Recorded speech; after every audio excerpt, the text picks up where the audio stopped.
पार्डीकर यांना उमेदवारी न दिल्यामुळे त्यांनी कार्यालयात आले, याच त्या कार्यालयात आले आणि इथं गोंधळ घातला।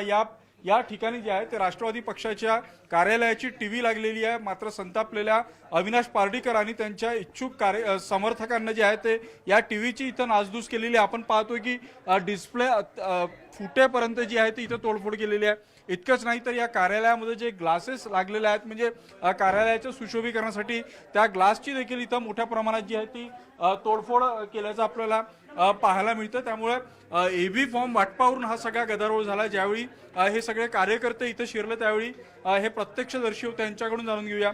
मला सांग, ज्यावेळी ते लोक आले होते त्यावेळी नेमकी इथं काय घडलं, त्यांच्या हातात काय होतं? त्यांच्या हातात ते वस्त्र होतं, त्यांनी दाखवलं, त्यांना तिकीट नाही भेटली, त्याची नाराजगी त्यांनी व्यक्त केली। त्यांनी टीव्ही लागली होती, इथून निघाल्यावरती त्यांनी टीव्ही फोडली, बाहेर जाऊन त्यांनी पूर्ण पब्लिकने बघितलं आहे काय केलं ते। बाकी कव्हरेज आपण पाहतोय की अविनाश यांचे जे समर्थक होते त्यांच्याकडे वस्त्रा देखील होता।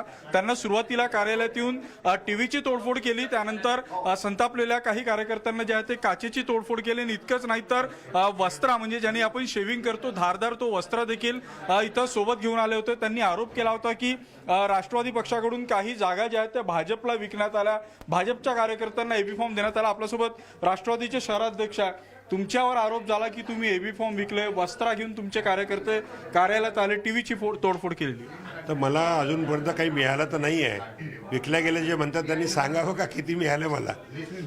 असं ज्यांना तिकीट मिळत नाही, प्रत्येक प्रभावात 4-4, 5-5 लोक तिकीट मागतात, आम्ही एकालाच देऊ शकतो। तर एकाला जेव्हा देतो 4 लोक नाराज होतात, ते एग्रेशन येते। तो तरुण आहे, तर त्याला तिकीट नाही मिळाली तर जाताना त्याने टीव्ही पाडला, काहीतरी तिकडे वस्त्रा वगैरे मला माहिती नाही, पण असं लोक सांगतात की काहीतरी त्यांनी काढलं ते, व बाहेर त्याने एक दगड मारून काच फोडला।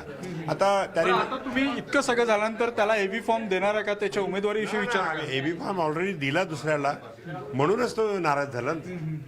आता त्याच्यावर पोलीस गुन्हा दाखल करणार, तक्रार करणार?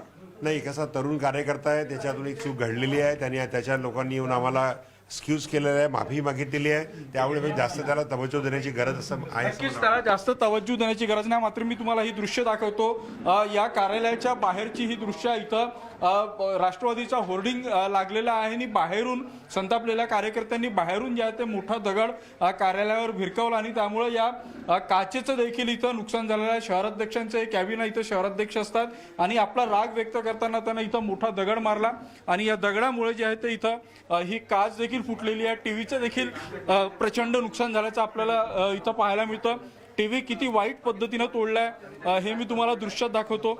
या टीव्हीचा अख्खा डिस्प्ले जो आहे तो तुटलेला आहे। इतकंच नाही तर खालून देखील पाहू शकतो की जे कव्हर आहे टीव्हीचं हे देखील फोडलेलं आहे। त्यामुळे उमेदवारीवरून जे आहे ते उमेदवारांचा संताप किती तीव्र होऊ शकतो आणि ज्या पक्षांकडून ते उमेदवारी मागत आहेत त्या पक्षाच्या कार्यालयामध्ये अशा पद्धतीनं तोडफोड केली जाऊ शकते। त्यामुळे राजकीय पक्षांना जे आहे ते हा इशाराच या निमित्तानं जे आहे ते अविनाश पार्डीकर